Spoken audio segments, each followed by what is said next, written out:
আসসালামু আলাইকুম গাইস, দেখেন আপনারা আমাদের এনআর এন্টারপ্রাইজের এই 5 গাড়িটি রং দেওয়ার জন্য রং তৈরি করা হচ্ছে।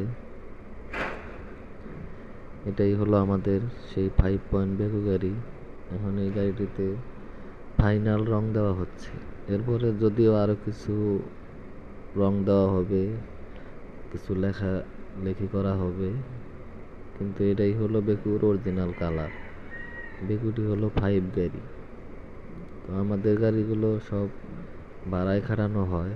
তো আপনারা যারা ভাড়ায় গাড়ি নেওয়ার জন্য ভালো গাড়ি খুঁজতেছেন তারা আমাদের সাথে যোগাযোগ করবেন। গাড়িগুলো আলহামদুলিল্লাহ আল্লাহর রহমতে খুব ভালো সার্ভিস দেয়। আশা করি যে নেবেন তারও চালাইয়ে গাড়িগুলো খুব ভালো লাগবে। তো আপনারা আমাদের সাথে যোগাযোগ করবেন। আসসালামু আলাইকুম।